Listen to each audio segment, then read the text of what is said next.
People do not usually question deaths in the Grand Canyon. The canyon is dangerous is treated like an explanation, not a warning. Heat, distance, steep terrain, and limited water kill people every year, and the label attached afterward is usually enough to end the conversation. Not because it is complete, because it allows everyone to move on. But in some cases, the details do not just fail to support the explanation. They contradict it so cleanly that the official conclusion starts to sound like a lid placed on the wrong container. In a growing number of cases, the cause of death is filed under environmental exposure, exhaustion, or medical failure, and the file closes with it. The category names the end state, not the chain of events that produced it. Timelines refuse to line up. Locations contradict stated plans, and the last decisions, the ones that should reduce risk, do the opposite. These are not people wandering blindly into danger. They were prepared, experienced, and following a conservative plan. Then something shifts, without a weather event, without a trail problem, without any recorded change in conditions. The only variable that flips is behavior. The same fracture shows up across incident reports. A person alters course without a clear trigger, chooses a direction that raises risk, and passes the obvious off-ramps: rest, shade, turnaround. The canyon doesn't force those choices. It just makes them terminal. One of the clearest examples occurred on a trail considered routine by thousands of hikers every year. In early summer 2010, Scott McRae started down the South Kaibab Trail from the South Rim on a conservative day hike. He wasn't chasing the river. He wasn't pushing distance. The plan was simple, defined, and well within his ability. McRae had hiked in desert environments before. He understood heat management. He understood turnaround times. He had already been to the Grand Canyon on previous trips. Family members later confirmed that he specifically avoided aggressive routes and long exposures. That morning, conditions were ordinary for the season. Warm, but not unusually hot. Clear skies. No weather alerts. No closures. Nothing that would later explain an emergency. Multiple hikers saw McRae on the descent. He moved steadily. No one described confusion, distress, or the kind of stop-and-start pattern that precedes heat collapse. If something was wrong, it wasn't visible yet. At some point, he failed to return. Search operations began the same day. Rangers worked the trail from the rim downward.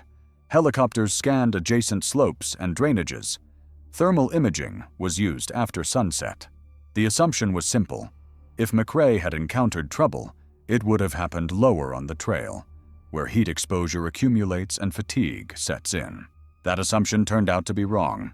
McRae's body was found above the point where investigators assumed he turned back, closer to the rim than his last confirmed descent. That one fact breaks the clean story. If he was in trouble, moving uphill is the worst possible answer. Ascending the South Kaibab Trail requires more energy than continuing downward. It accelerates dehydration. It raises core temperature. It places additional strain on the cardiovascular system. For a hiker experiencing heat stress or exhaustion, climbing out is the worst possible response. Any experienced hiker knows what uphill costs in that heat. McRae knew it too. Investigators tested the usual explanations. Disorientation didn't fit. South Kaibab is open, legible, and difficult to misread in that section. A fall didn't fit either. The terrain and body position did not match common slip patterns. A sudden medical event remained possible, but nothing in the file supported a clear cardiac or neurological failure. The report closed under environmental exposure, a category broad enough to be accurate and vague enough to avoid explaining the turn.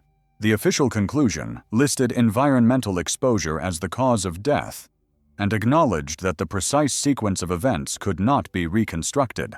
What the report could not explain is the only thing that matters: why he started climbing, why he abandoned a low-risk plan and chose the most punishing option available, without a trigger in the weather, the trail, or the recorded conditions. No witness observed a triggering incident. No sudden environmental change was recorded. No clear medical cause was identified. And this case is not an exception. It is one of many in the Grand Canyon where the danger is not only the landscape, but the moment when a person begins making choices that no longer align with self-preservation. After Scott McRae's body was located, investigators attempted to reconstruct his final movements using a combination of witness statements, ranger logs, and environmental data recorded that day. The goal was simple in theory: determine when his behavior changed and why. That goal was never reached.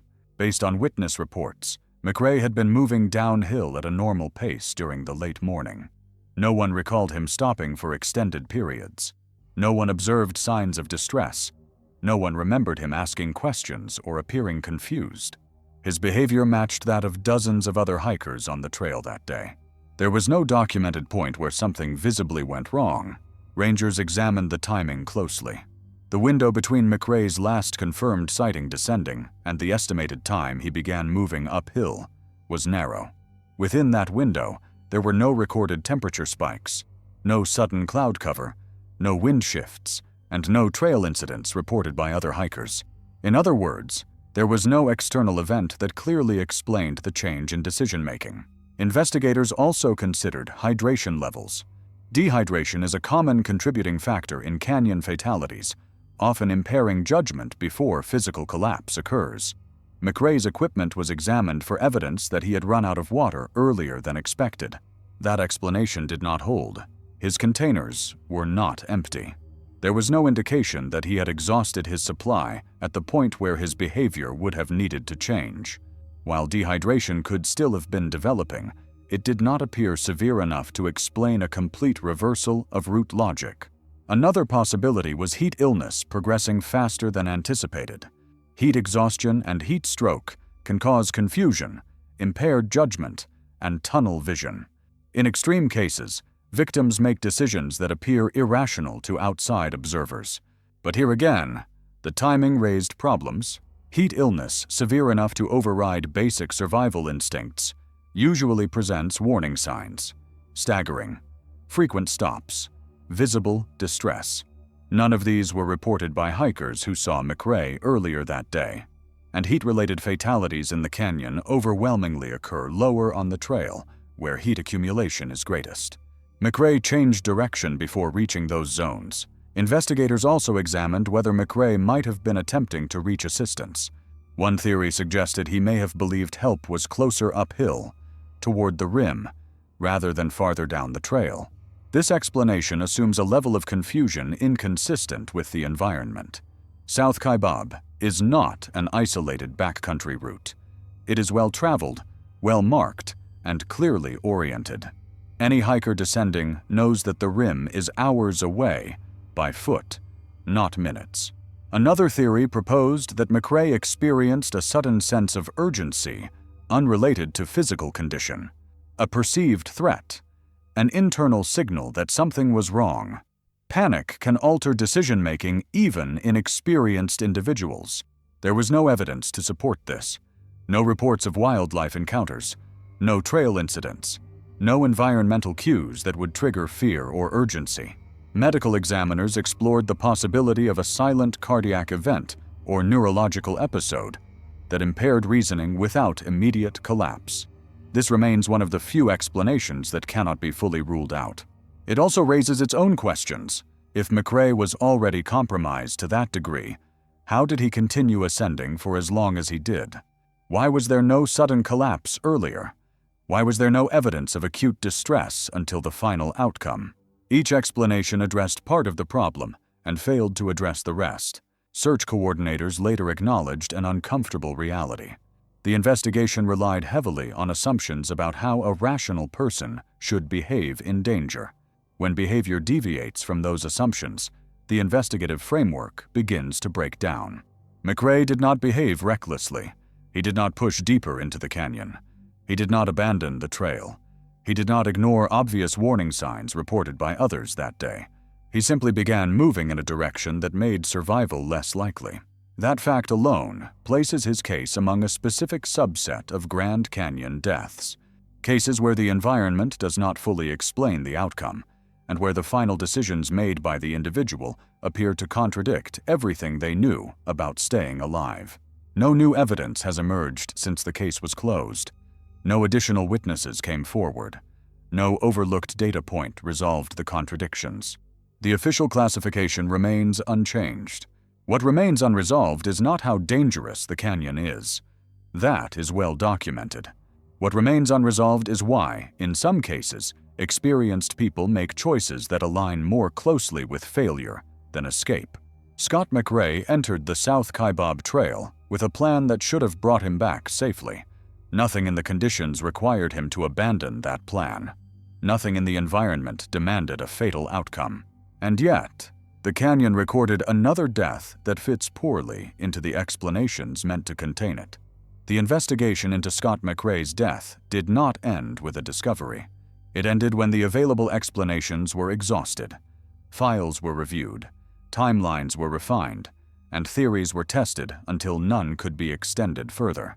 What remained was not a mystery, but a gap that could not be closed without guessing. Investigators agreed on one thing. McRae did not behave randomly. He did not wander. He did not panic visibly. He did not abandon the trail or attempt anything reckless. His final movement was deliberate. He chose to go uphill.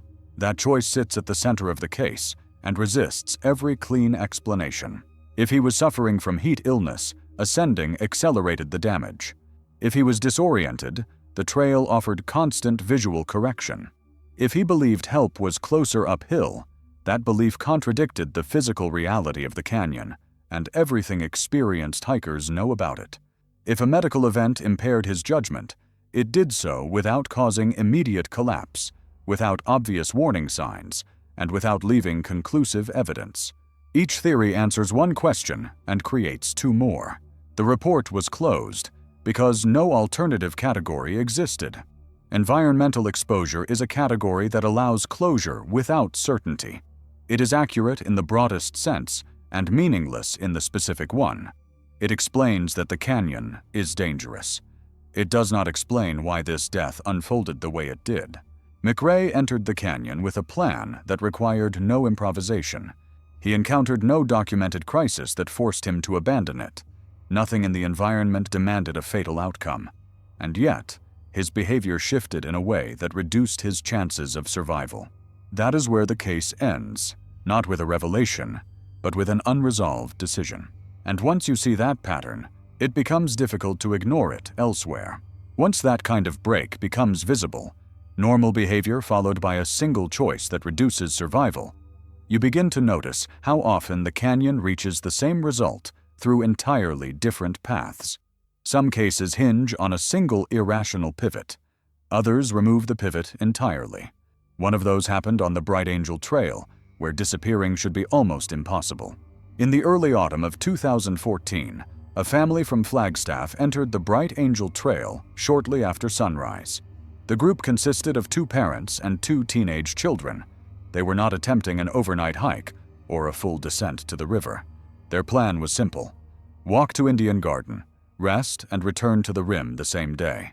Bright Angel is one of the most traveled routes in the park. It is wide, clearly marked, and lined with frequent signage reminding hikers of distance, elevation change, and water availability. Rangers patrol it regularly. Hikers pass each other continuously throughout the day. The father, Daniel Price, had hiked the canyon before. He was physically fit, cautious by nature, and known among friends for sticking closely to planned routes. His family later confirmed that he avoided shortcuts and rarely left established trails, even in familiar terrain. Late that morning, Daniel told his family he was going to walk ahead to check a viewpoint just off the main trail. According to his wife, the distance was short enough that he should have been back within 10 minutes. The children remained on the trail with her, resting and watching other hikers pass. Daniel did not return. At first, the family assumed he had simply taken longer than expected. 15 minutes passed, then 30. His wife walked ahead along the trail, calling his name. There was no response. Rangers were notified within the hour. The initial search focused on the immediate area around the trail. Given the traffic on Bright Angel, investigators assumed someone would have seen Daniel if he had continued moving or if he had fallen within sight of the path. No one had. Search teams expanded outward from the trail, checking side slopes, rest areas, and known points where hikers occasionally step off to take photographs. There were no signs of a fall, no disturbed ground, no dropped equipment, no witnesses who recalled seeing a man matching Daniel's description after he separated from his family. His phone was active but unreachable, a common occurrence in the canyon. There were no outgoing calls or messages after the moment he walked ahead. By late afternoon, the search intensified. Additional rangers were deployed. Sections of the trail were temporarily restricted to allow focused examination of adjacent terrain. Helicopters conducted visual sweeps of the immediate area, concentrating on zones within a reasonable distance of where Daniel was last seen. Nothing was found. The working theories were limited. A sudden medical event was considered. But again, the location posed a problem. Bright Angel does not conceal people easily. A collapse near the trail would likely have been noticed by passing hikers. A fall-off trail would typically leave some trace, even in rugged terrain. Investigators also examined the possibility that Daniel had continued walking without realizing how far he had gone. That theory failed for the same reason. Bright Angel offers constant visual reference points and heavy foot traffic. A lone hiker does not move far unnoticed. As daylight faded, the family was escorted back to the rim. The search continued into the night and resumed the following morning with additional resources.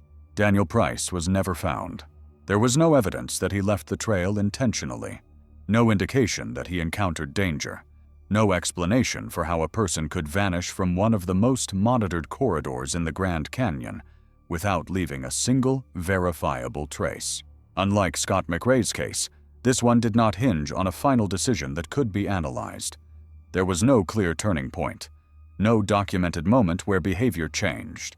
Daniel stepped forward and did not come back. That isn't a mystery of terrain. It's a failure of the basic assumption that crowds, sightlines, and infrastructure keep a person anchored to reality. Because if people can disappear from the most traveled trail in the canyon under clear conditions, surrounded by witnesses who saw nothing, then the danger is not confined to remote routes or extreme choices. It is embedded in places where safety is assumed, and that assumption will be tested again. Under normal circumstances, a disappearance on Bright Angel should narrow quickly. The trail is wide. Sightlines are long. Traffic is constant. Rangers know approximately how fast people move, where they stop, and how far they can realistically go within a given window of time. In most incidents, those variables reduce uncertainty. In Daniel Price's case, they did not. Search teams reconstructed the timeline as precisely as possible. Daniel stepped ahead of his family late that morning. The window between his separation and the first ranger contact was short. During that period, dozens of hikers passed through the same stretch of trail in both directions. None reported seeing him off-trail. None reported a fall. None recalled hearing a call for help or seeing signs of distress. Investigators examined whether Daniel could have reached a concealed location quickly enough to avoid detection. The terrain near the trail does slope and break in places, but not in a way that allows a person to vanish silently without leaving disturbed ground or visible movement. Rangers who know the area well noted that even minor slips typically leave clear indicators.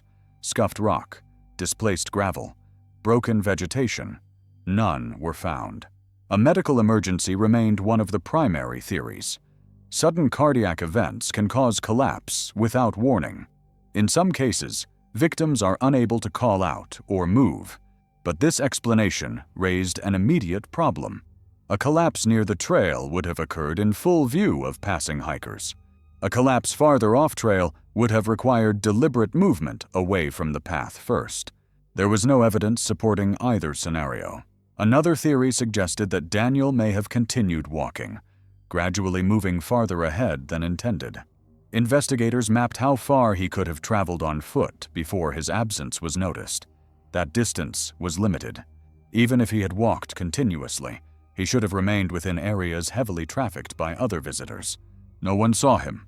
Search planners also considered the possibility that Daniel had left the trail intentionally.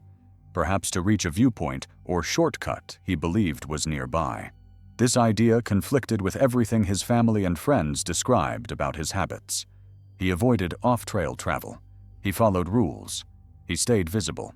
Even if that assumption were wrong, it still failed to explain how he could have left the trail without being observed. Helicopter searches focused on zones within a realistic radius of his last known location. Crews flew patterns designed to detect movement, clothing, or body outlines. Weather conditions were favorable. Visibility was good. Nothing appeared. Over the following days, ground teams expanded outward. Side canyons, slopes, and rest areas were rechecked. Rangers returned to the same sections repeatedly, aware that initial searches sometimes miss subtle indicators. There were none. Daniel's phone records were reviewed. There were no outgoing calls, no messages, no data activity after the moment he walked ahead. The device did not power down suddenly. It simply stopped being used. That detail produced its own set of questions. A person lost or injured often attempts contact, even without reliable signal. Daniel did not. Investigators also examined whether he might have encountered another person who diverted his attention or movement. There was no evidence of conflict, no reports of suspicious behavior, and no indication that anyone else left the trail with him. By the end of the first week, the search had exhausted every reasonable scenario based on available facts. Rangers acknowledged privately that the case did not fit their usual framework. The environment alone could not account for the outcome. The crowd density worked against concealment. The lack of physical evidence resisted reconstruction. The case was eventually reclassified as a disappearance with undetermined cause. That classification satisfied procedural requirements. It did not answer the central question. How does a cautious, experienced hiker disappear from one of the busiest trails in the park, in daylight, without witnesses, without physical evidence, and without triggering any of the mechanisms that normally expose such events? There is no identified moment where Daniel made a fatal decision. There is no documented point where risk escalated. There is only absence. In Scott McRae's case, investigators could point to a single choice that altered the outcome, even if they could not explain why it was made. In Daniel Price's case, there is no such anchor, no behavior to analyze, no deviation to trace. The disappearance begins and ends with a step forward that should have been safe. When viewed together, the two cases expose different weaknesses in how these incidents are understood. One challenges assumptions about rational decision-making under stress. The other challenges assumptions about visibility, safety, and control in high-traffic environments. Both resist resolution, and both raise a larger issue that does not appear in official summaries. If danger in the Grand Canyon were only a function of distance, exposure, and terrain, these cases would resolve more cleanly. They do not. Instead, they introduce uncertainty in places where certainty is expected, on established trails, under ordinary conditions, among people who are not improvising or taking risks. The canyon does not need to be remote to be unforgiving.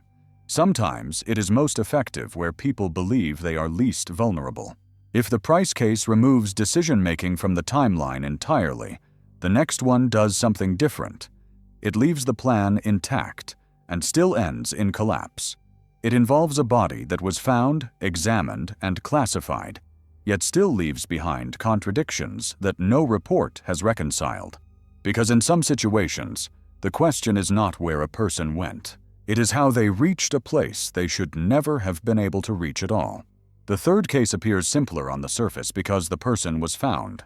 There was no prolonged disappearance, no unresolved search, no missing timeline that stretched for weeks or months.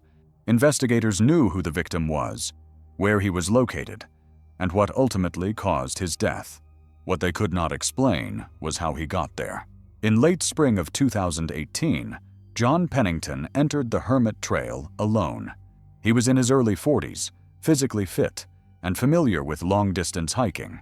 He had completed multi-day desert routes in Utah and Nevada, and had no history of panic, poor planning, or impulsive behavior. Friends later described him as conservative, particularly when hiking solo. Pennington's plan was modest. He intended to descend partway, spend time photographing the inner canyon, and return to the rim the same day. He registered at the trailhead. He carried water consistent with the distance. He did not intend to reach the river. The Hermit Trail is not heavily trafficked, but it is not obscure.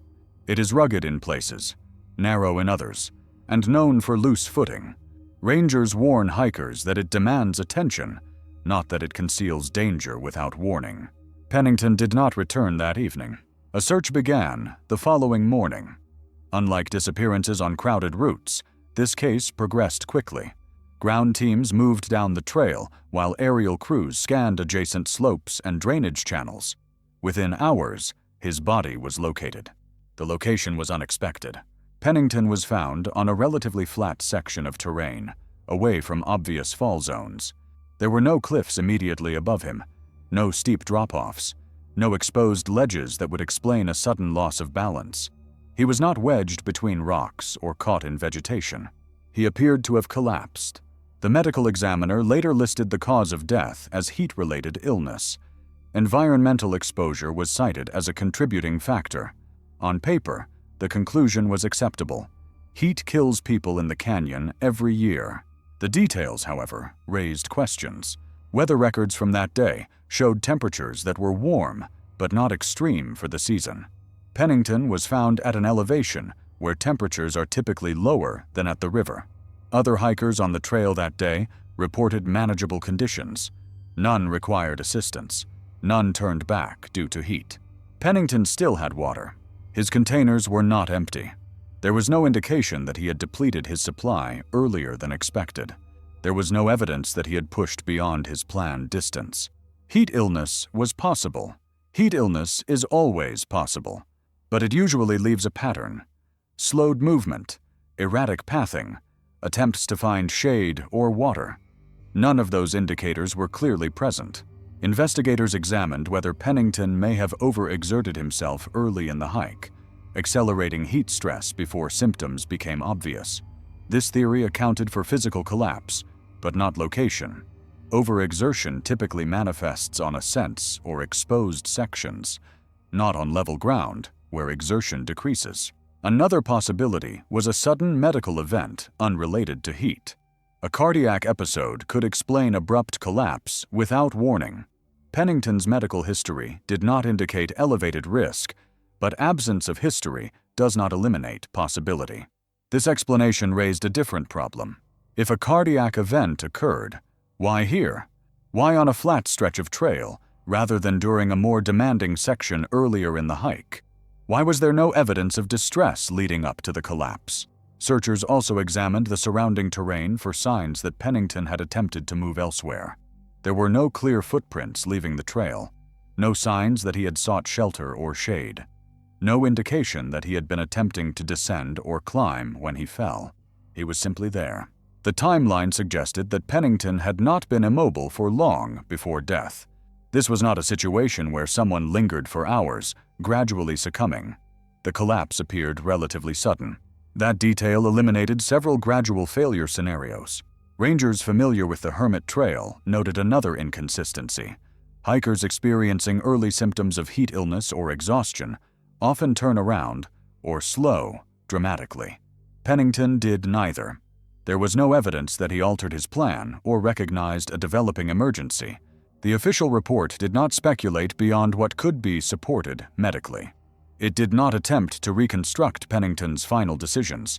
It did not explain why the location of death failed to match typical heat-related patterns. The case was closed quickly. Unlike a disappearance, a body allows procedural resolution. But resolution is not the same as understanding. Pennington did not die in a place where risk peaked. He did not collapse after a visible struggle. He did not exhaust his resources or push past known limits.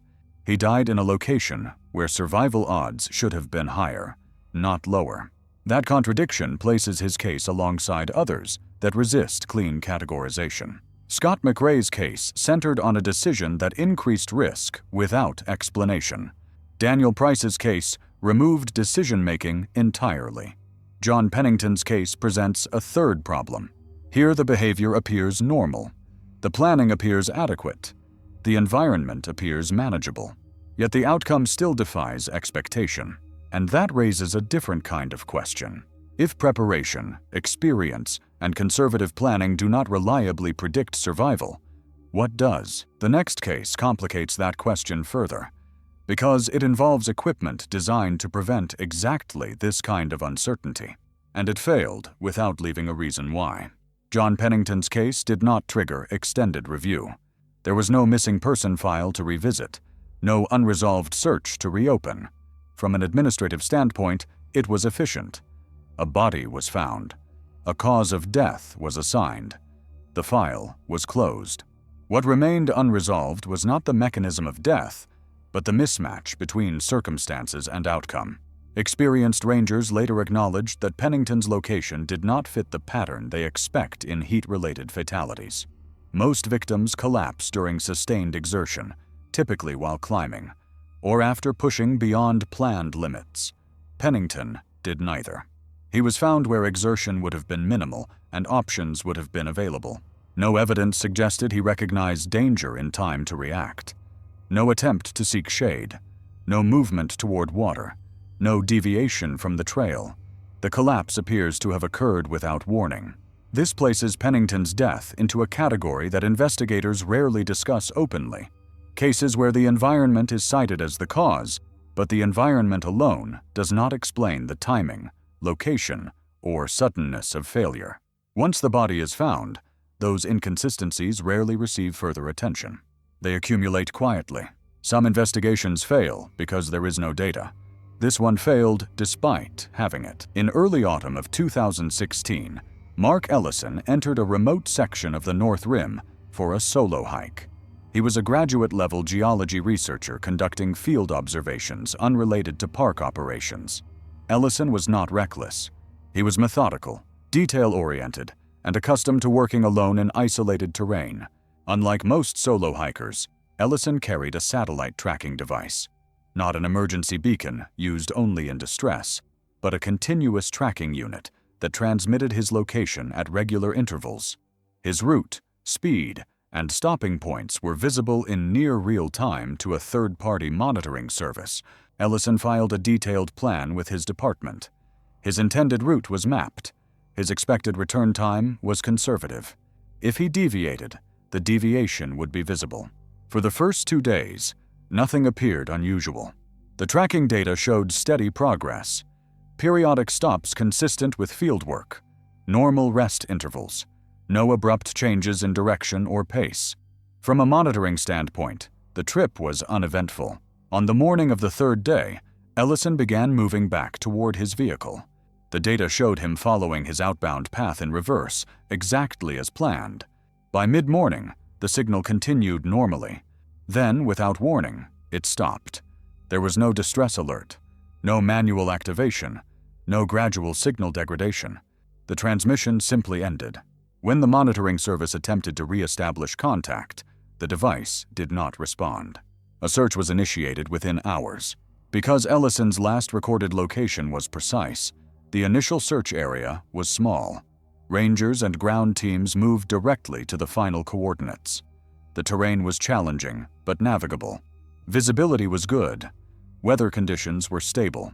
Ellison was found the following day. His body was located less than a mile from the last transmitted position.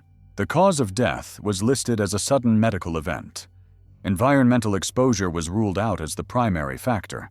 There were no signs of trauma, no indication of a fall, no evidence of prolonged distress. The satellite device was not found. Investigators confirmed that Ellison had been carrying the tracker when he entered the canyon. The data supported this. It had transmitted reliably for days. There was no technical malfunction identified in the system. The battery life should have exceeded the duration of the trip. The device simply disappeared. This raised a set of questions distinct from previous cases. If Ellison experienced a sudden medical event, why did the tracker stop transmitting at the same moment? Why was there no distress activation, intentional or accidental? Why was the device not located near the body, especially given the limited movement suggested by the data? Investigators considered the possibility that the device detached during collapse. No attachment failure was identified in the model Ellison used. The unit was designed to remain secured under conditions far more violent than anything observed at the scene. The idea that Ellison removed the device himself raised even more problems. There was no reason to do so. No benefit, no indication of confusion or panic prior to signal loss. A third possibility was environmental interference. Canyon walls can disrupt satellite communication, but interference does not explain the physical absence of the device. Unlike earlier cases, this one provided no behavioral pivot to analyze, no irrational choice, no deviation from plan. The tracking data confirmed that Ellison was doing exactly what he intended to do until the moment he could no longer be tracked. The equipment designed to eliminate uncertainty failed in the only way it should not have been able to fail. The official conclusion listed the tracker as lost property. The death was closed as natural. What remains unresolved is how a person can be found with certainty, while the object meant to ensure certainty vanishes completely. And this is where the pattern shifts again. Ellison's case raised the question of what happens when the record stops. Nolan's case raises a worse one.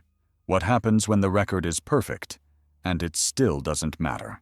The disappearance of Mark Ellison's tracking device was never resolved. No secondary search located it. No technical explanation accounted for its absence. The monitoring company confirmed that the signal termination was not consistent with battery failure, scheduled shutdown, or loss of satellite lock over time.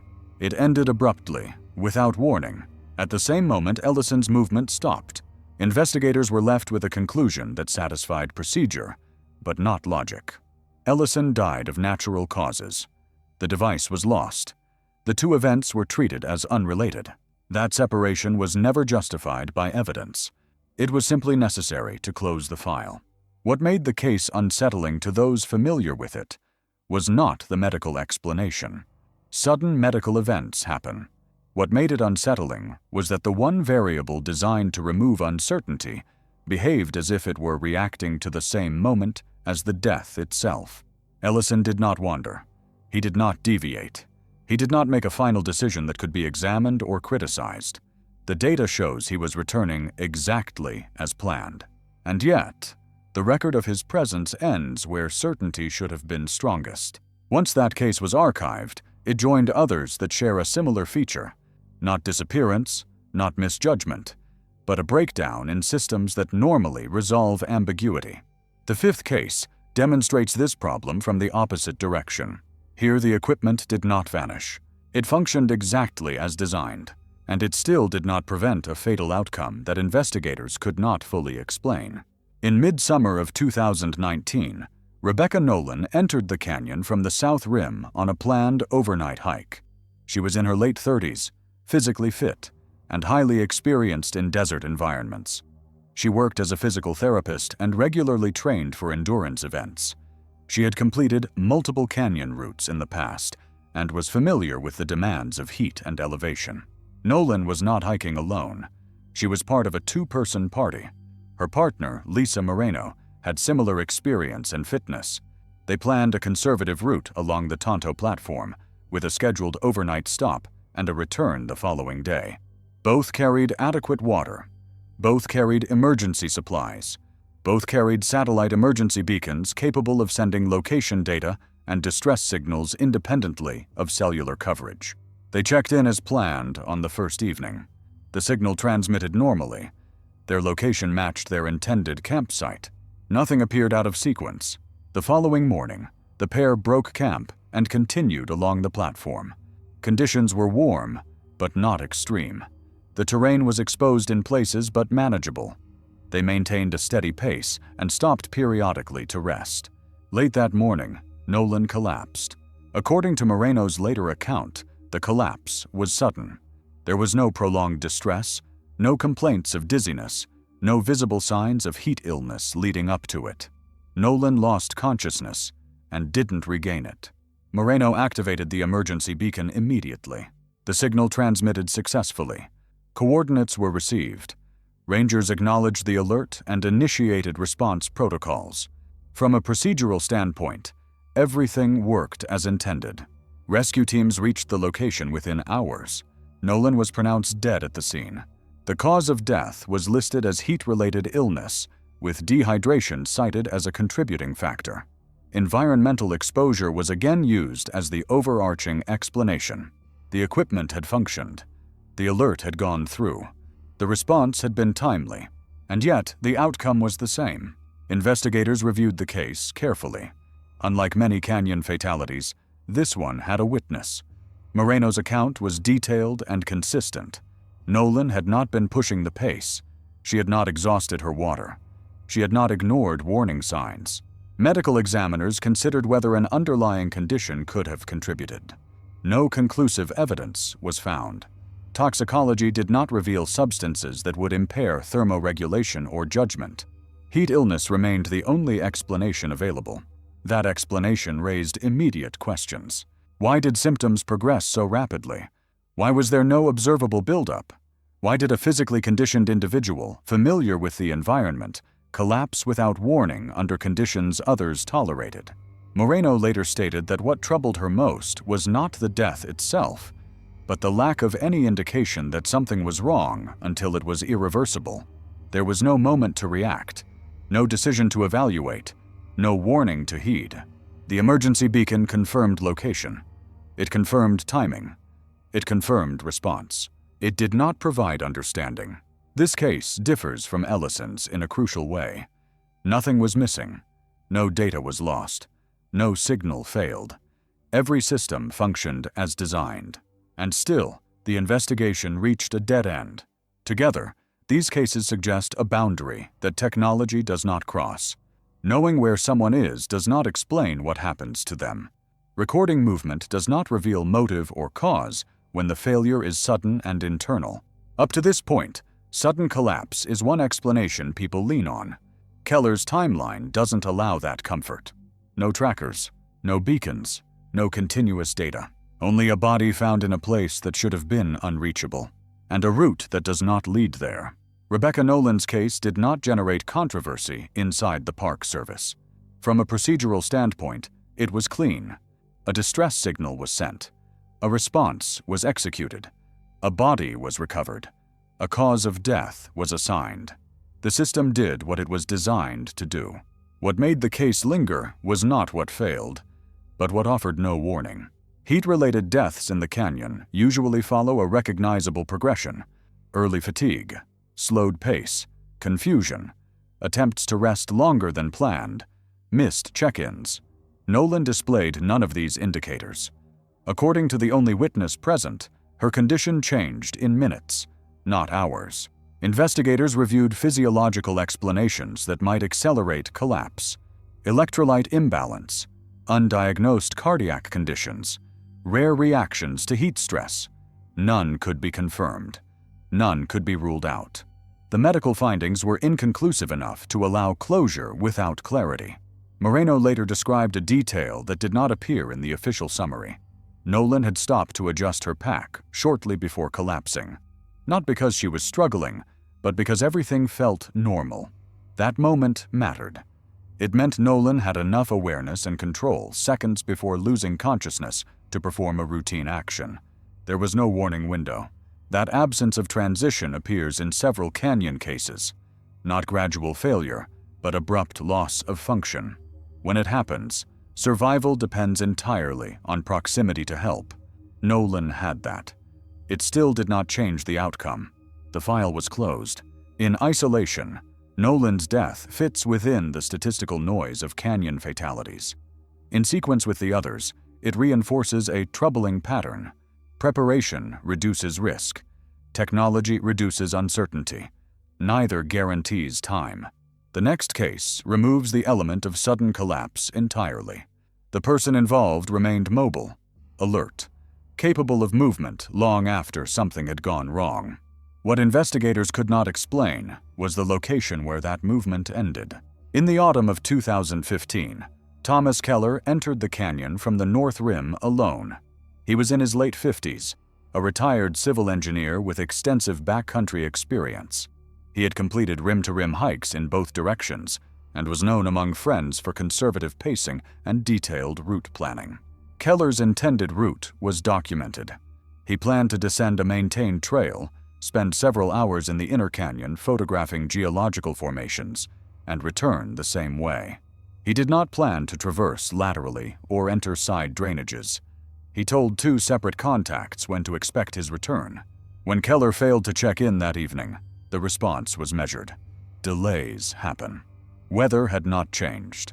There were no immediate distress reports. By the following morning, concern escalated. Search teams followed Keller's planned route.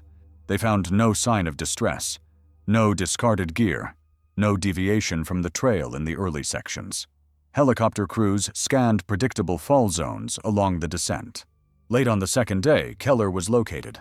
His body was found in a narrow drainage more than a mile from his planned route, in terrain that did not intersect with any maintained trail. Reaching that drainage required leaving the trail deliberately, traversing uneven ground, and descending into a confined space that offered no clear benefit or shortcut. There were no indications that Keller had fallen into the drainage accidentally. The slopes leading into it were gradual. Entry would have been a choice, not a slip. Investigators examined whether Keller might have been attempting to reach water. The drainage was dry, no seasonal flow, no pools, no evidence that water had been present recently. Another possibility was navigational error, but Keller carried both a map and GPS unit. His track data showed him following the correct route until the point where he left it. The deviation was sharp and intentional. Why he did so remains unknown. The medical examiner listed the cause of death as exposure. Keller had been alive for some time after leaving the trail. There were signs of continued movement. He did not collapse immediately. He did not become incapacitated at the point of deviation. That detail eliminated sudden medical failure as the primary trigger. Investigators considered disorientation, but disorientation alone does not explain purposeful movement into a confined drainage with no clear exit, no water, and no navigational advantage. They also considered the possibility that Keller believed the drainage would reconnect with his route. Topographic analysis showed it did not. It led deeper into broken terrain and ended in a series of impassable drops. This raised a question no report addressed directly. At what point did Keller realize the mistake? Because once inside the drainage, the options narrow quickly. Turning around becomes difficult. Visibility decreases. Heat accumulates. The terrain funnels movement in one direction. Keller did not die where he entered. He moved deeper. That movement implies intent, or at least belief. Belief that the path would lead somewhere useful. Belief that continuing forward was better than retreating. Nothing in Keller's experience supports that belief. The investigation concluded without identifying a reason for the deviation. The GPS data confirmed where he went. It did not explain why. This case differs from the previous ones in a crucial way. Keller did not lose awareness. He did not collapse suddenly. He did not rely on technology that failed. He made a series of movements that required effort, attention, and decision-making. And those decisions led him into a place he had no reason to enter and no practical way to leave. The next case complicates this pattern further, because it involves a person who did everything Keller did not. Stayed en route, stayed visible, stayed within expected boundaries, and was still found where no one should have been able to reach unnoticed. Thomas Keller's case was closed without revision. The conclusion stated that he became disoriented, left the trail, and succumbed to environmental exposure after entering terrain that exceeded his ability to recover from the mistake. It was a familiar summary, one that appears often enough in canyon reports that it rarely draws scrutiny. What was left unaddressed was the nature of the error itself. Disorientation is not a switch that flips instantly. It develops through cues, loss of landmarks, unexpected terrain, conflicting signals between map and environment. None of those conditions were present at the point where Keller left the trail. His GPS data showed accurate positioning up to the moment of deviation. The maintained route was visible. There was no weather event, no lighting change, no environmental trigger that would explain a sudden misreading of location. Investigators later acknowledged that Keller did not wander gradually off course. He made a decisive turn. The track data shows a sharp change in direction, not a drifting path. That detail undermines the idea of slow confusion and replaces it with something more deliberate. Keller chose to leave the trail and then continued moving away from it even as the terrain became less forgiving. The question is not whether the canyon can mislead people. It does that routinely. The question is why Keller followed a path that offered no advantage and no obvious destination. He did not reach water. He did not find shade. He did not reconnect with any known route. Every step took him farther from recovery. That pattern, once noticed, becomes difficult to ignore. Keller's mistake, if it was a mistake, required time and distance. Turner's case needed neither. The individual involved did not hike alone. He did not leave a route that only experienced backcountry travelers attempt. He did not enter terrain that required interpretation or navigation. He disappeared from a place designed to prevent exactly that outcome.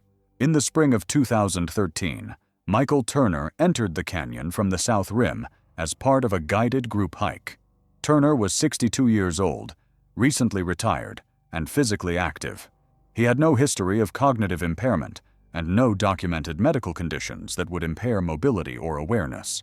The group he joined was led by a licensed guide and followed a standardized route used regularly for educational excursions. The plan was controlled and conservative. The group moved at a steady pace. Stops were scheduled. Head counts were routine. The terrain was familiar to the guide and well within the capability of the participants. Turner was described by other group members as attentive, engaged, and comfortable throughout the morning. At a scheduled rest stop, Turner separated briefly from the group to use a nearby restroom facility. According to the guide, the distance was minimal and the location visible from the main rest area. Turner did not return. The initial assumption was simple delay. Group members expected him back within minutes. When that did not happen, the guide checked the facility and surrounding area. Turner was not there. Rangers were notified almost immediately. Unlike most missing person cases in the canyon, this one began with precise timing and location. Turner had last been seen minutes earlier in a developed area, surrounded by infrastructure and other visitors. Search teams responded quickly. Rangers secured the area. Nearby trails were checked. Facilities were re-examined. Staff spoke with visitors who had passed through the area during the same window. No one recalled seeing Turner leave, fall, or show signs of distress. The terrain around the rest stop offered limited concealment. Slopes were visible. Drop-offs were protected by barriers. There were no obvious routes a person could take that would lead away unnoticed. Investigators considered whether Turner could have boarded a shuttle or wandered toward a different facility. Shuttle records did not support this. Staff at adjacent locations reported no sightings. Within hours, helicopter searches were initiated, focusing on zones within a realistic radius given the time elapsed.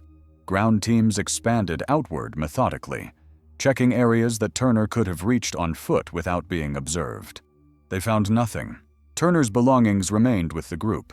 He had not taken extra water or supplies. He carried no backpack. His phone was not located. As the search continued into the following days, the absence of evidence became more troubling than any single theory. There was no indication that Turner left the developed area intentionally. There was no evidence of a medical emergency in public view.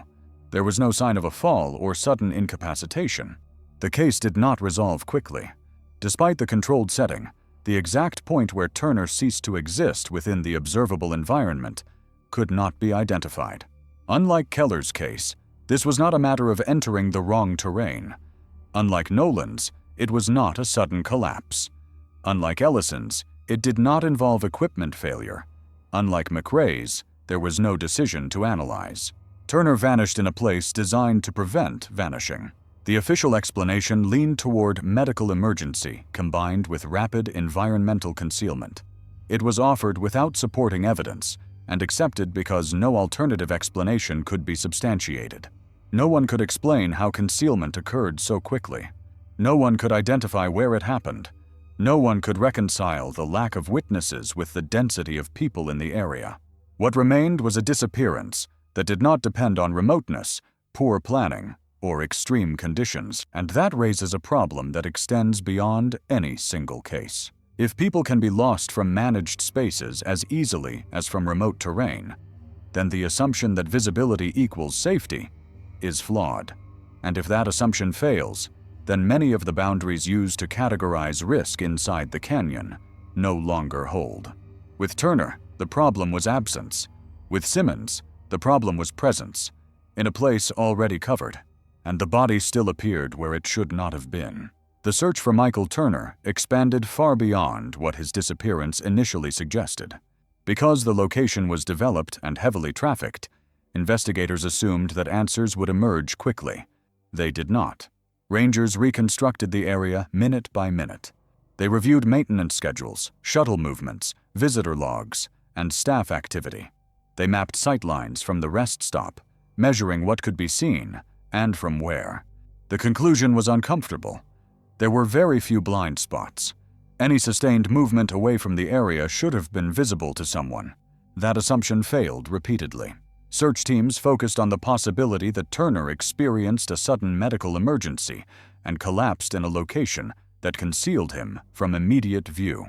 That theory depended on two things happening almost simultaneously: loss of consciousness and concealment.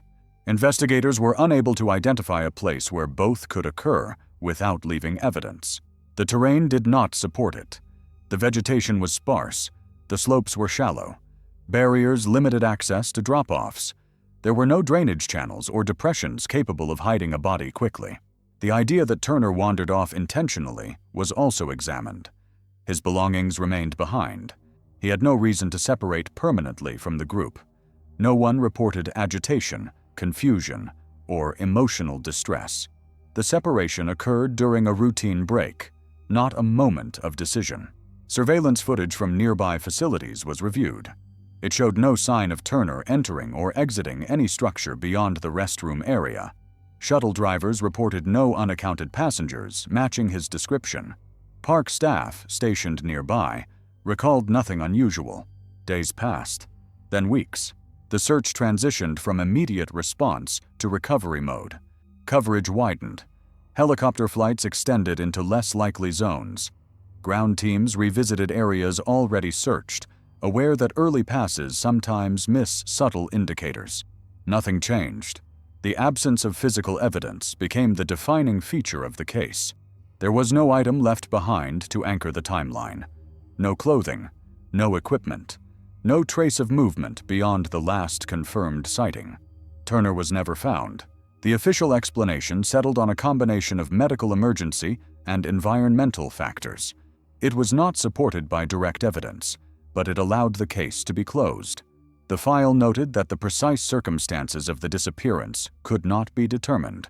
What the file did not address was how a person could vanish from a controlled environment in a way that left no starting point for reconstruction.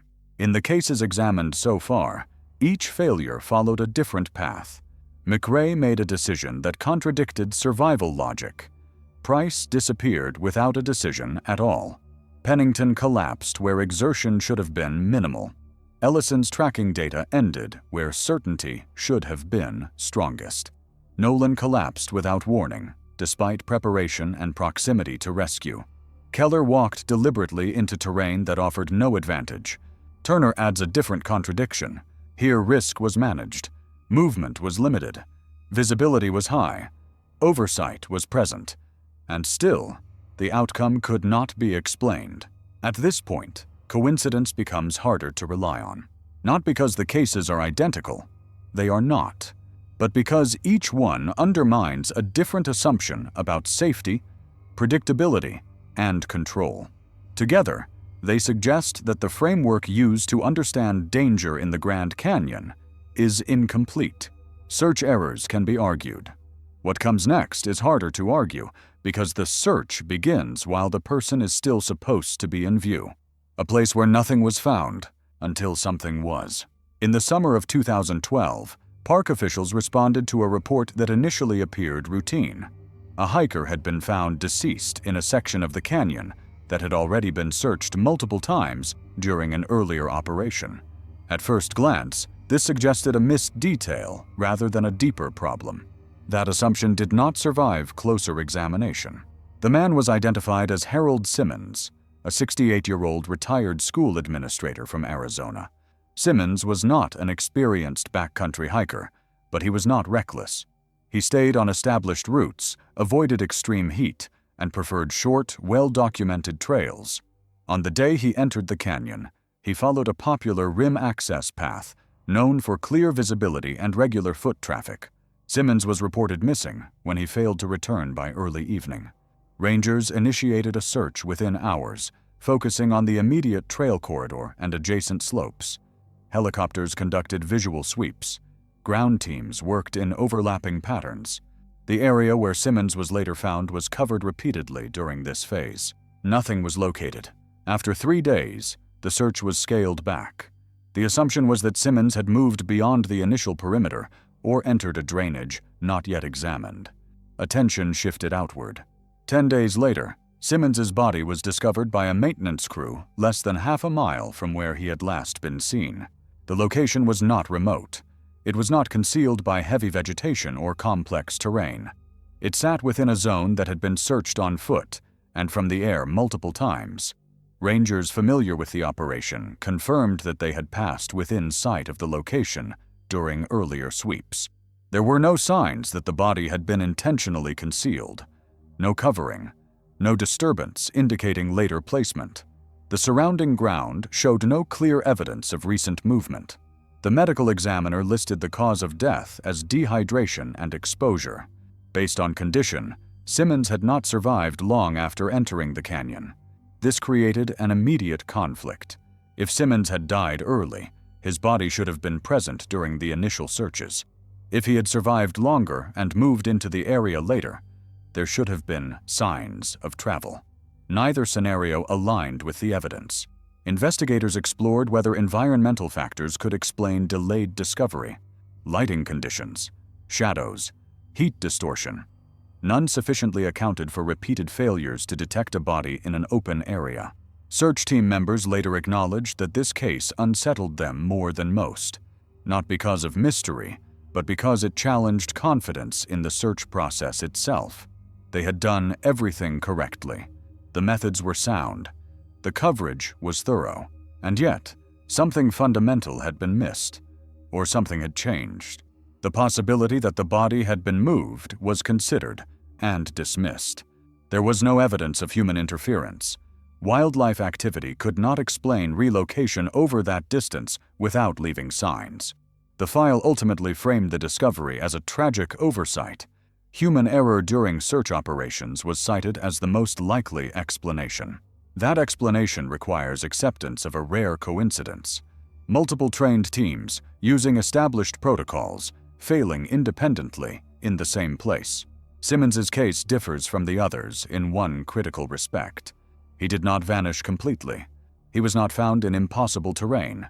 He did not collapse suddenly or make an irrational decision that could be analyzed. He was simply not seen, and that absence of detection occurred where detection should have been easiest. As these cases accumulate, the contradictions shift. Early on, the focus is on individuals and their choices.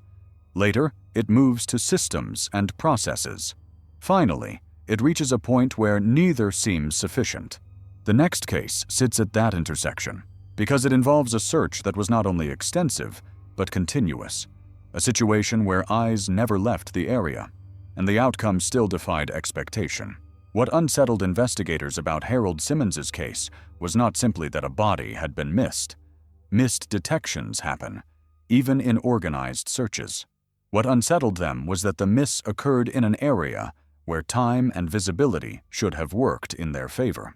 Simmons did not travel far. He did not enter complex terrain. The window during which he could have moved undetected was narrow. That discomfort followed into the next case, where the margin for error should have been even smaller. In the late autumn of 2017, Laura Bennett joined a small ranger-led educational hike along a section of the South Rim, designed specifically for controlled access. The route was short, linear, and bounded by natural barriers. Participants were required to remain within sight of the group leader at all times. Bennett was 59 years old, a retired librarian from California, physically healthy, and known among friends for being cautious to the point of rigidity. This was not a wilderness excursion.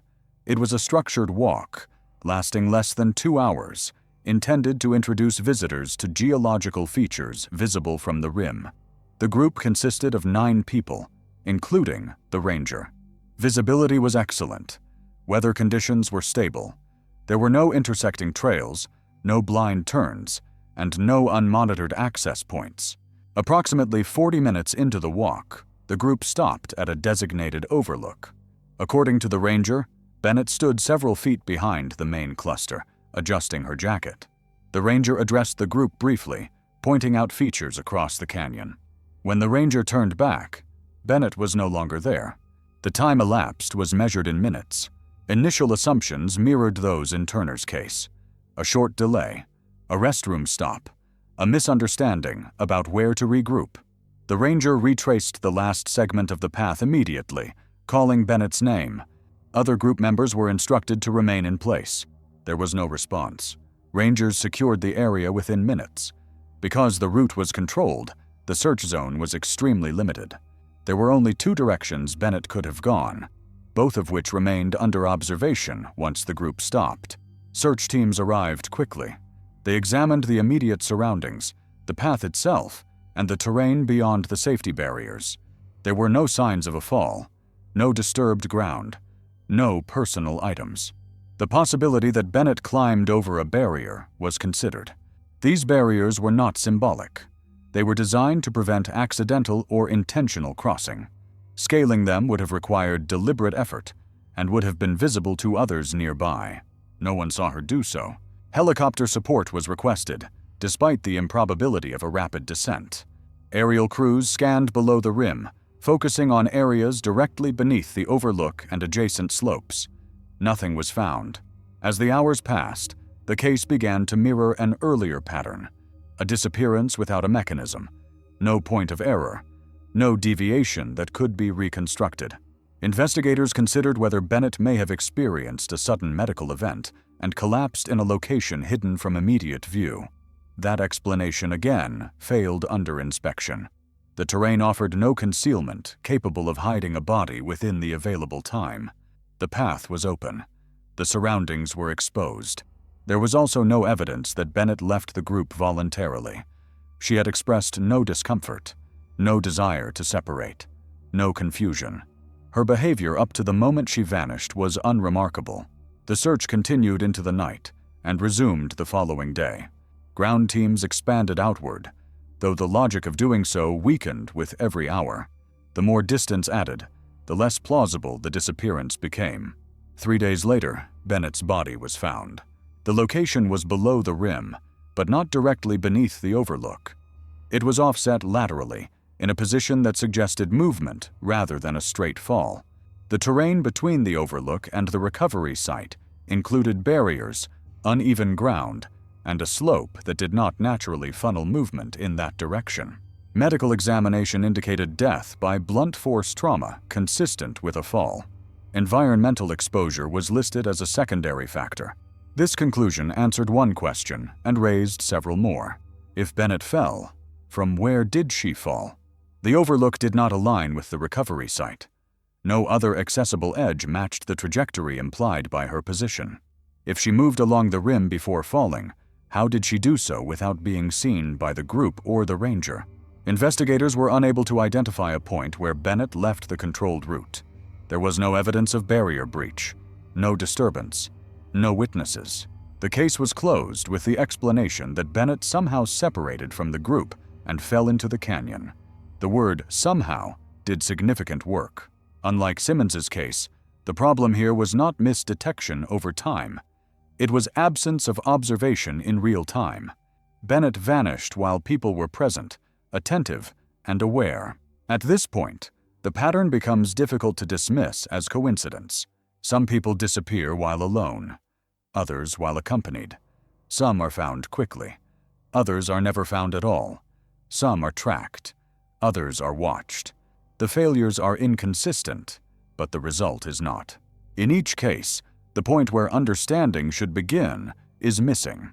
The next case brings that failure into even sharper relief, because it involves a situation where observation never stopped at all. And yet, the outcome still could not be reconciled with what was seen. Laura Bennett's case settled into an uncomfortable category for park officials. It could not be described as a simple accident, because the mechanics of the fall were never identified. It could not be described as a disappearance, because the body was recovered. What remained was a gap between observation and outcome that no reconstruction could bridge. Internal discussions focused on one unresolved issue. At no point during the walk was Bennett outside the ranger's line of sight for more than a brief moment. That fact was documented. It was confirmed by multiple participants. The ranger's account was consistent from the first report through the final summary. Bennett was present, then she was not, and there was no identifiable transition between those states. The explanation that she wandered unnoticed along the rim requires accepting that a cautious individual on a controlled route bypassed safety barriers, navigated uneven terrain, and reached an unmonitored edge without drawing attention, all within minutes and without leaving any physical trace. The explanation that she fell from the overlook requires accepting a trajectory that does not match the location where she was found. Neither explanation stands on its own. Together, they only underline the absence of a workable sequence. When cases reach this point, investigators tend to narrow their focus rather than expand it. Files are closed. Language becomes less specific. Uncertainties are absorbed into broad categories. Bennett's case followed that path. What did not disappear with the paperwork was the implication. If observation, proximity, and infrastructure cannot reliably prevent or explain fatal outcomes, then the margin of safety is far thinner than official messaging suggests. Bennett's case left a gap between seen and gone. Hayes's case does something else. It happens in open view, and no one can explain the first step. No one vanished. No one fell unseen. No one left a group or stepped away from a trail. Everything unfolded in full view. In the early summer of 2011, a commercial rafting group entered the Colorado River at Lee's Ferry for a multi-day guided trip through the canyon. The group consisted of 12 participants and 2 licensed guides. Among them was Robert Hayes, a 64-year-old retired contractor from Nevada. Hayes was healthy, active, and had completed similar trips on other rivers without incident. River trips in the canyon operate under strict protocols. Participants are briefed repeatedly on safety. Movements are coordinated. Camps are selected in advance. Headcounts are routine. At no point is a participant expected to move independently without notice. On the 4th day of the trip, the group stopped at a designated campsite along the river. The area was open, with clear sight lines between camp, boats, and shoreline. According to both guides, Hayes remained within view as the group unloaded equipment and prepared the evening meal. At some point during this process, Hayes entered the river. Witnesses later stated that there was no splash, no call for help, no visible struggle. The river was moving steadily but not violently. Hayes was not swimming. He was not crossing. He simply stepped into the water near the shoreline. Within seconds, he was no longer visible. The guides reacted immediately. Rescue procedures were initiated. Throw bags were deployed. Boats were launched. The group searched downstream while maintaining communication. Rangers were notified via satellite phone within minutes. The search continued through the night and into the following days, covering multiple miles of river corridor. Hayes' body was recovered several days later, downstream from the campsite. The cause of death was listed as drowning. Procedurally, the case was closed. The Colorado River is cold. Its currents are powerful and deceptive. People drown in it every year. What troubled those involved was not the cause, but the manner. Hayes did not fall from a raft. He did not attempt to swim. He did not lose balance in rough water. He entered the river deliberately, in a controlled environment, under supervision, in a location where participants routinely wade without incident. Guides could not explain why he entered the water at all. Hayes had not expressed a desire to cool off. He had not complained of overheating. He had not been instructed to enter the river. He did not remove footwear or prepare for immersion. Medical explanations were considered. A sudden medical event could explain loss of control upon entry. That theory does not explain the decision to enter the water in the first place, nor does it explain the absence of visible distress. Another theory suggested that Hayes may have misjudged the footing near the shoreline. The guides rejected this. The entry point was shallow and stable, commonly used for launching boats and collecting water. A slip would likely have been visible and recoverable. The idea that the river pulled Hayes under immediately was also examined. At that location, the current does not behave in that way. There are no known hydraulics or sudden drop-offs capable of removing a person so quickly without surface disturbance. Despite this, Hayes was gone within moments, in full view of experienced professionals trained to notice precisely such events. The investigation concluded that Hayes drowned after entering the river for unknown reasons. No contributing factors could be identified beyond environmental hazard. This case differs from the others in a critical way. Hayes did not disappear. He did not make a navigational error. He did not collapse in isolation. He did not leave a safe zone unnoticed. He acted in a visible, controlled setting, and the environment responded in a way that observers could not anticipate or interrupt. That combination appears again and again across these cases. Control without control, visibility without understanding, systems functioning as designed while outcomes remain unpredictable. The next case removes even the excuse of environmental force because it involves a person who never left dry ground and still did not come back. One case is rarely discussed outside internal briefings, not because it is dramatic, but because it is structurally difficult to explain. There is no single failure to point to, no clear mistake, no obvious environmental trigger. Everything that should have reduced risk was present, and it still ended in death. In the early autumn of 2021, Charles Whitman entered the Grand Canyon from the North Rim as part of a volunteer trail maintenance group. Whitman was 67 years old, a retired mechanical engineer who had volunteered with park services in multiple states. He was familiar with safety protocols, terrain assessment, and group movement. He was not a tourist. He was not improvising. The group consisted of 6 volunteers and 2 supervisors. Their assignment was limited and specific: inspect a section of trail for erosion and minor structural damage. The route was short. The schedule was controlled. The terrain had been evaluated in advance. No member of the group was permitted to move alone. Whitman complied with these rules. Throughout the morning, supervisors conducted routine headcounts. Movement was slow and deliberate. The work required stopping frequently to assess trail features, document conditions, and move equipment short distances. At no point was anyone expected to move beyond visual contact with the group. Shortly after midday, the group paused at a designated work point. According to the supervisors, Whitman stepped a short distance away from the main cluster to photograph a section of rock face adjacent to the trail. The distance was estimated at less than 30 feet. He remained visible. Within minutes, he was no longer there. The supervisors initially assumed Whitman had stepped behind a rock formation to adjust his equipment. They called out to him. There was no response. They moved toward the spot where he had been standing. He was not there. Rangers were notified immediately.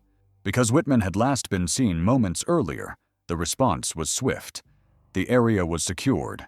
The trail was closed. Search teams were deployed within the hour. Helicopters began scanning nearby slopes and drainages. What complicated the situation was the terrain. Whitman had not been near a cliff edge. He had not been working on unstable ground. There was no obvious fall zone. The slope beyond the trail descended gradually, without sudden drops or hidden chutes. A fall from that location would not account for complete disappearance. Search teams examined the area repeatedly. They measured distances, angles, and lines of sight. They found no signs of a slip, no disturbed gravel, no broken vegetation. There was no indication that Whitman had moved rapidly or involuntarily. Despite this, Whitman was not located during the initial search. Over the next 3 days, the operation expanded. Ground teams combed the surrounding terrain methodically. Helicopter crews flew low-altitude passes over areas that should have revealed movement or clothing. Dogs were brought in to track scent from Whitman's last known position. The dogs did not lead downhill. They did not lead into any drainage. They did not lead away from the trail. The tracking attempts stalled within a short distance of the last sighting. On the fourth day, Whitman's body was found. The location was less than a quarter mile from where he had last been seen.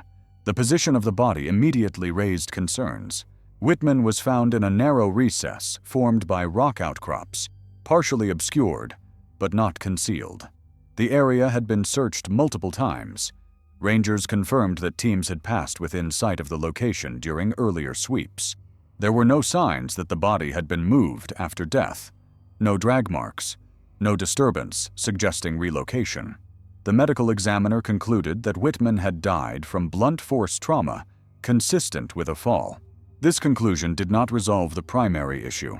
There was no identified fall path that led to the recovery site, no trajectory that matched the terrain, no point along the trail or adjacent slope that explained how Whitman reached that location.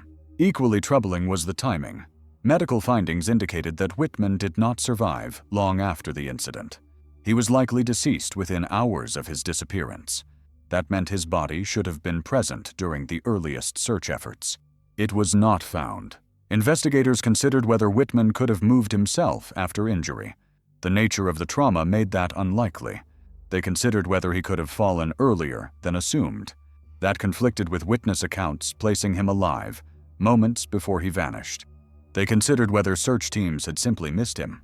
That explanation was accepted officially. Privately, several members of the search expressed doubt, not because mistakes never happen, but because too many independent checks had failed in the same place. Whitman did not leave the group. He did not enter dangerous terrain. He did not ignore safety procedures. He was not alone. He did not vanish over time. He disappeared between observations, and he was found where he should not have been able to reach, and where he should not have been able to remain unseen. The case was closed as an accidental fall. It solved the paperwork. It did not solve the sequence. And by this point, a pattern is impossible to ignore, not because the deaths look the same. They do not. But because each one removes another assumption about how risk, observation, and control are supposed to work inside the Grand Canyon. After a certain point, investigators stop looking for new details and start looking for what the cases are doing to their assumptions. They will examine what remains once the familiar explanations have been exhausted. Because at some point, the question stops being how these people died, and becomes why so many different safeguards fail in so many different ways, in the same place. By the time investigators step back and review these cases together, a problem becomes unavoidable. Each incident can be explained individually, at least on paper. Heat, exposure, medical events, falls, disorientation, human error. These explanations are familiar, documented, and statistically supported. They are also incomplete. What fails is not one theory, but the idea that a single framework can account for outcomes that unfold under such different conditions. Some people vanish while alone in remote terrain. Others disappear in developed areas surrounded by witnesses. Some are tracked continuously until the moment they are not. Others are observed directly until observation somehow breaks. Some bodies are found quickly. Others appear later in places already searched. If these were isolated events, the gaps could be dismissed as coincidence. In aggregate, the gaps begin to overlap. One common explanation is sudden medical failure. It accounts for abrupt collapse, impaired judgment, and lack of distress signals.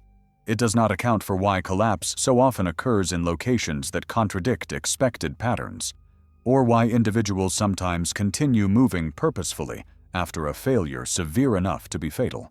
It also does not explain why multiple cases show no visible progression toward incapacity. Another explanation centers on disorientation and cognitive overload. The canyon is visually complex. Light, heat, and terrain can distort perception. This helps explain wrong turns and poor decisions. It does not explain deliberate, sustained movement into terrain that offers no advantage, no resources, and no clear exit, particularly when navigation tools and experience are present. Environmental exposure remains the most frequently cited factor, and with reason. The canyon is unforgiving. Small errors compound quickly. Yet exposure is not a trigger. It is an outcome. It describes how death occurs, not why a sequence begins in the first place. It cannot explain why some individuals encounter exposure rapidly under moderate conditions, while others endure harsher environments without incident. Search error is another explanation often raised quietly. Missed signs, incomplete coverage, human limitations. This is realistic and unavoidable in large-scale operations. It does not explain cases where multiple teams, using different methods, fail independently in the same locations, or where bodies are found where detection should have been straightforward. Technology, when present, complicates the picture further. Trackers fail without mechanical cause. Beacons activate successfully, but offer no opportunity for intervention. Data confirms compliance with plans up to the moment certainty collapses. The tools work, and still do not resolve the outcome. What remains after these explanations are applied is not a single alternative theory, but a pattern of failures that occur at transition points. Moments when a person shifts from safety to danger without a visible cause. Moments when observation ends without interruption. Moments when behavior changes in ways that contradict training, experience, or instinct. None of this requires invoking unknown forces. It does not require speculation beyond documented facts. It requires accepting that the current models used to assess risk assume continuity where none may exist. They assume gradual escalation, visible warning, and recoverable error. These cases suggest that those assumptions are not always valid. The Grand Canyon is often described as a place where mistakes are punished. The cases reviewed here suggest something narrower and more troubling. It is a place where failure sometimes occurs without a clear mistake, and where the margin between normal behavior and fatal outcome can collapse abruptly. Investigators rarely frame it this way, because it offers no actionable recommendation. You cannot warn people against what cannot be identified in advance. You cannot mitigate risks that do not announce themselves through recognizable signals. What remains, then, is uncertainty, not about whether the canyon is dangerous, but about when and how that danger manifests. The final question is not whether these people could have survived by making better choices. In many cases, there is no clear alternative choice to point to. The question is whether our understanding of safety inside the canyon is built on assumptions that these cases quietly contradict. And that question does not end with any single investigation. It carries forward, unresolved. When these cases are reviewed individually, they invite explanation. When they are reviewed together, they invite restraint. There is a point at which adding more theories does not clarify the picture, but obscures it. The people in these cases were not connected. They arrived at different times, followed different routes, used different equipment, and faced different conditions. Some were alone, others were in groups. Some were watched, others were tracked. Some disappeared, others were found. There is no single narrative that binds them. What binds them instead are the moments where understanding fails. In each case, there is a point where the record stops being descriptive and becomes procedural. Language shifts, details narrow, broad categories replace specific sequences, environmental exposure, accidental fall, medical event, undetermined cause. These conclusions are not false. They are incomplete by necessity. Investigators do not ignore contradictions. They document them. What they cannot do is resolve them without speculation, and speculation has no place in official records. What remains after the files are closed is a collection of outcomes that cannot be aligned with expectation. People who moved uphill when they should not have. People who entered terrain that offered no advantage. People who vanished from controlled spaces. Bodies found where they should have been seen earlier. Systems that functioned, but did not prevent loss. None of this suggests intent or pattern in the sense people often look for. There is no evidence of coordination, No recurring trigger.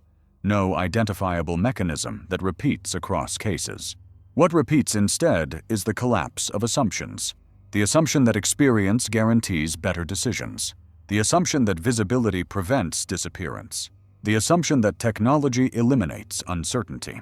The assumption that danger escalates gradually and announces itself. The Grand Canyon does not contradict these assumptions openly. It contradicts them quietly, case by case, without explanation. Visitors are told to respect the canyon, to prepare, to plan conservatively, and to know their limits. These are reasonable instructions. They save lives every year. They do not account for everything that happens.